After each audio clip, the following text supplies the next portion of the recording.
I know you come from a like lineage of runners, basically. Like your Yeah. family is just like how much has that been like a pressure put on you, and or is it more been just like a blessing?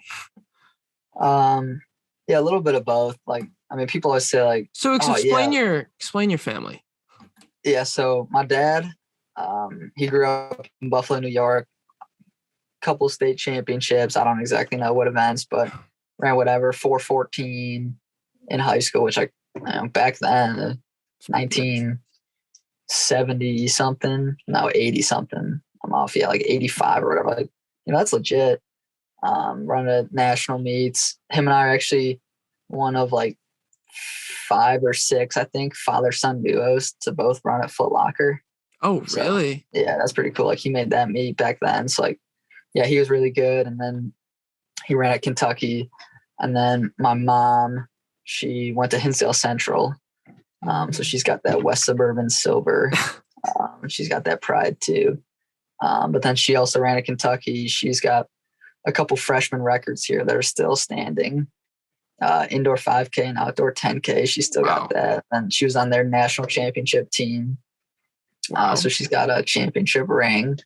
Doesn't wear it all too often, but she still got that. So yeah, I mean, kind of a coincidence that I end up here. I wasn't really looking here, but both of them went here, and coach ended up reaching out to me. So that's how I got here. But they didn't really play much of a factor in me ending up here. And I was pretty into soccer. Really? Yeah, middle school. I mean, I liked soccer. All my friends played soccer. So everybody kind of made it out to be like, oh, what are you going to pick? Soccer, cross country? Like, I knew the whole time I was going to run. But like everybody was like, oh, you got this big decision. I was like, not really. Like I knew I was going to run the whole time. But my dad did a real good job of always having like the emphasis of, hey, man, like I'm not going to love you any less as a kid if you play soccer instead. Like you're going to be my son. And if you play soccer, I support you just as much as if you run. So he did a good job with that. Your dad is also the coach. Yeah. Of so the cross I country knew, yeah, he and a definitely would have teacher. wanted me. Yeah. He would have wanted me on the team, but it did end up working out. But he did a real good job of putting the emphasis on it's my path, not his. So that was really cool. But I mean, it's always good to come from the running family. Like everybody else is like, oh, you look like such a runner. And yeah, that definitely helps with the way I grew up, like always being around running. Definitely made me faster. So I like that part. So your dad teaches at where you went to high school. How was that Yeah. dynamic? Did you have him as a teacher? I never had him as a teacher. No. Thank God. Or I didn't take. It probably would have been a little bit weird to have him actually in class, but seeing him around in the hallways was always fine. Okay.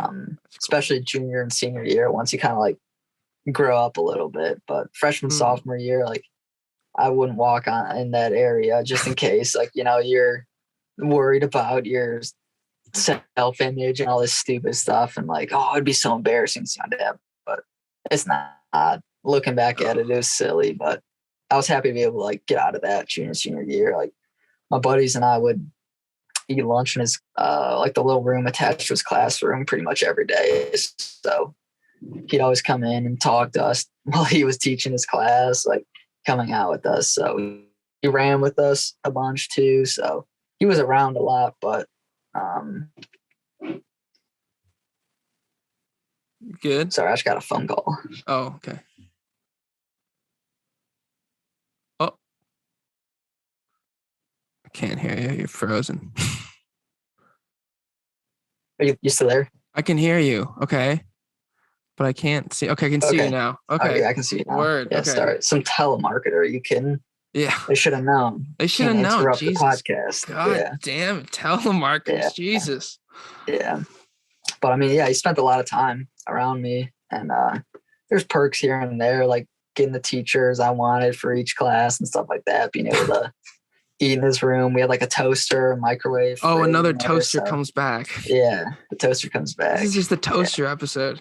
Yeah, the one in the school had 4 slots, you know, so you Oh can toast wow. 2 things at a time. The one at home only had 2, so that was like the JV toaster. Like I You was have the excited to bagel go to option school and too. use that toaster. Oh, we had so yeah, we'd meet for practice every morning. We'd at least have 3 sleeves of bagels in that room at all time. We'd go through those suckers so fast. It was awesome.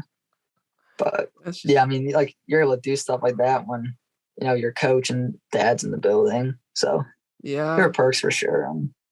It was fun having him run with us. He had to watch our mouths a couple times. We had code here and there for if he was running with us or not. 'Cause sometimes we'd forget he's in the back of our pack, and we start talking, and somebody would be like, "Hey, watch out." Oh, you had So, code for dads in the yeah, pack.